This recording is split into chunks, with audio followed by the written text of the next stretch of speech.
Basic difference क्या है, big bang एक सडन प्रोसेस है।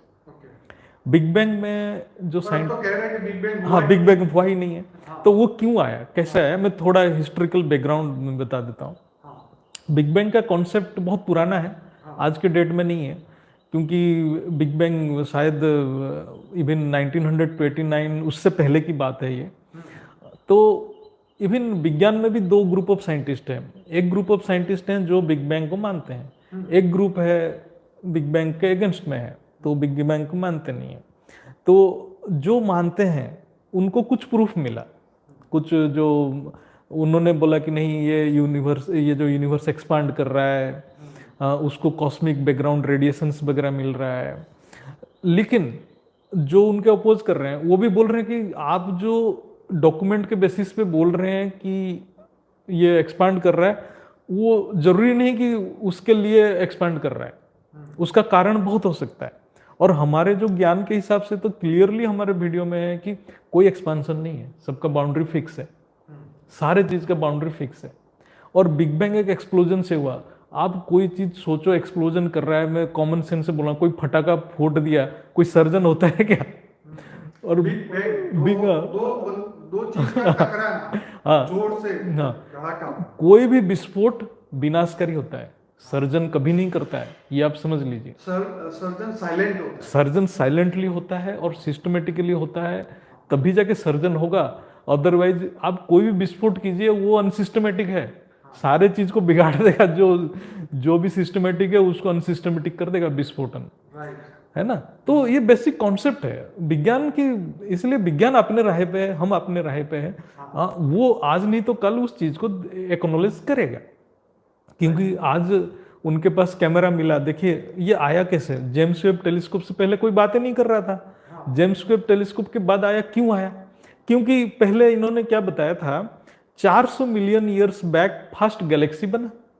लेकिन अब जेम्स वेब टेलीस्कोप में क्या है, इंफ्रारेड रेंज में फ्रीक्वेंसी वेवलेंथ को पकड़ रहा है।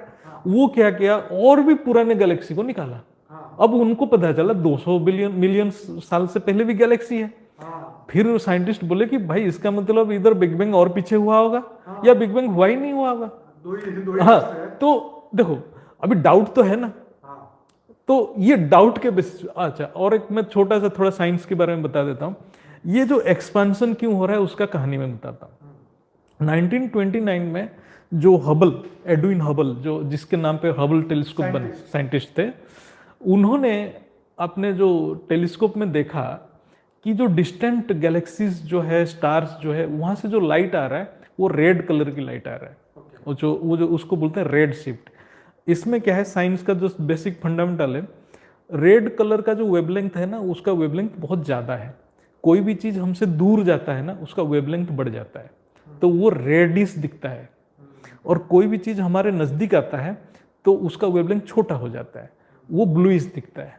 ठीक है, ये फंडामेंटल किताब में लिखा है, आप कोई भी देख लो। तो उन्होंने बोला, अच्छा और एक चीज़ मैं बता दूं, वेवलेंथ जब बढ़ जाता है, उस जो रे आता है, जो ऊर्जा आता है, ऊर्जा कम हो जाता है तभी रेड दिखता है। ऊर्जा जब ज़्यादा हो जाता है तब ब्लूइश दिखता है, क्योंकि कोई भी चीज़ नज़दीक आता है ना, उसका ऊर्जा हमें ज़्यादा मिलता है तो वो ब्लूइश दिखता है। कोई दूर चला जाता है, उसका ऊर्जा हमारे पास कम आता है तो वो रेडिश दिखता है, तो इसको रेड शिफ्ट बोलते हैं।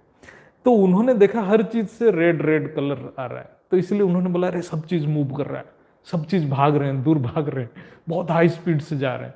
तो उन्होंने बोला हमारा यूनिवर्स एक्सपांड कर रहा है। अरे ये भी तो कारण हो सकता है कि भाई वहाँ से जो एनर्जी निकल रहा है वो एनर्जी एब्जॉर्ब हो रहा है, वो एनर्जी इतना एब्जॉर्ब हो रहा है कि वो उसका फ्रीक्वेंसी जो है बहुत कम हो रहा है, वेवलेंथ बढ़ रहा है। There are many reasons. ये arguments, counter argument scientific community में चल रहा है। जे मतलब ये जो एक्सपांड, जो रेड है, रेड कलर के लिए एक्सपांड हो रहा है, ये सही नहीं है, वो सब आर्गूमेंट चल रहा है। क्योंकि वहाँ तो उनका बिजनेस है, पॉलिटिक्स है, उनका कॉलेज है, एस्टेब्लिश करना है, उनको फंड मिल रहा है, उस बेसिस पे वो तो करेंगे। लेकिन हमें तो कोई इसके लिए कोई बेनिफिट नहीं है।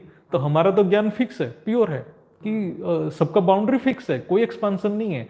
एंड जो क्रिएशन जो होता है इट इज़ वेरी सिस्टमेटिक, और उसमें जो ऊर्जा है वो बहुत ही कंस्ट्रक्टिव वे में कंस्ट्रक्शन करता है। और हमारा जो भी एक्सप्लोजन होता है, अग्नि तत्व आता है, वो सिर्फ डिस्ट्रक्शन, विसर्जन के टाइम पे कालाग्नि आता है, नहीं तो तब तक कालाग्नि नहीं रहता है। सर्जन के टाइम पे शिव सत्यम शिवम सुंदरम रहते हैं। तो इसीलिए बिग बैंग के ऊपर आज के डेट में साइंटिफिक कम्युनिटी में तो डाउट है, लेकिन हमारे में तो कोई डाउट नहीं है। Big bang was not there, कोई ऐसा एक्सप्लोजन नहीं हुआ था। हमारा तो सर्जन रचना रचयिता जो है कॉन्सेप्ट है और बहुत सिस्टमेटिकली हुआ था। ये तो ब्रह्मांड भी तो एकदम एकदम सिस्टमेटिकली बनाया गया ना, कहीं पर भी आप देखो कोई अव्यवस्था थोड़ी ना, कोई एकदम प्रॉपर व्यवस्था के साथ ही ब्रह्मांड चला है। हाँ, तो इसके लिए भी क्या है कि जो विज्ञान में कभी कभी बहुत सारे चीज को प्रूफ नहीं कर पाते हैं, फिर उन्होंने जबरदस्ती मैथमेटिक्स में कांस्टेंट डाल देते हैं, फिर करके प्रूव कर देते हैं, क्योंकि उनको कुछ पता नहीं है, वो कुछ डायरेक्टली मेजर नहीं कर पा रहे हैं। तो इसलिए वो different hypothesis, actually big bang is not a truth, it is a hypothesis. अभी भी आप देख लीजिए साइंटिफिक कम्युनिटी उसको हाइपोथेसिस बोल रहा है। हाइपोथेसिस मतलब एक सोच है, वो सोच सही है कि गलत है पता नहीं है उस चीज का, क्योंकि उसका प्रूफ नहीं है, कॉन्क्रीट प्रूफ नहीं है।